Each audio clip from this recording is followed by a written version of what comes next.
आवश्यकता से अधिक संचय ना करना।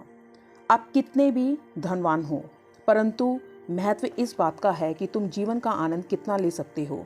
सुख और आनंद में अंतर है। सुख भौतिक है, उसे धन से प्राप्त किया जा सकता है, लेकिन आनंद तो तुम्हारे भीतर जाकर तुम्हें आत्मिक आनंद देता है। सुख दिखाया जा सकता है, लेकिन आनंद तो हम शब्दों से व्यक्त नहीं कर सकते। आनंद कितना ले रहे हो उसका महत्व है, कितना जमा करते हो उसका महत्व नहीं। जो पैसे रुपए तुम्हारे पास है वह तुम्हारी सेवा के लिए हैं, तो उसका सदुपयोग करो। जो रुपए को संग्रह करते हैं वह रुपए की सेवा में लग जाते हैं। यह तो ऐसा हुआ कि नौकर को पलंग पर सुलाकर सेठ उनके पैर दबाने बैठ गया। संपत्ति सदुपयोग के लिए है, संग्रह के लिए नहीं। जरा सोचो कि समुद्र अगर संग्रह करता और संग्रह ही करता रहता तो बादल को जल ना दे तो क्या होगा। बादल समुद्र के पास से जल लेगा मगर बरसेगा ही नहीं। पर्वत पर बादल बरसें मगर पर्वत उन्हें नदी के रूप में नहीं बहाए। नदी पर्वत से लेकर खेतों को ना सींचे तो प्यासे की प्यास नहीं बुझाए तो। प्रकृति का प्रत्येक तत्व यज्ञ कर्म में प्रवृत्त है।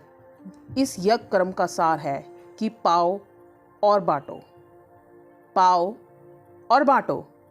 मनुष्य धन कमाए, यह तो जरूरी है।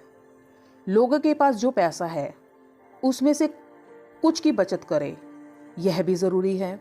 मगर बचे हुए पैसों से मनुष्य दूसरे मनुष्य को बचाए, यह सबसे ज्यादा जरूरी है।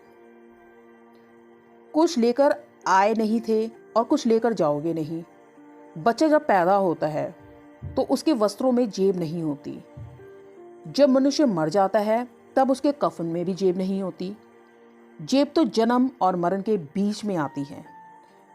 धन के कारण मनुष्य कितने ही बुरे कार्य करता है। सबकी दौड़ सुख के लिए है, मगर जब सुख की दशा गलत चुनी जाती है तब मनुष्य अनिवार्यता दुखी हो जाता है।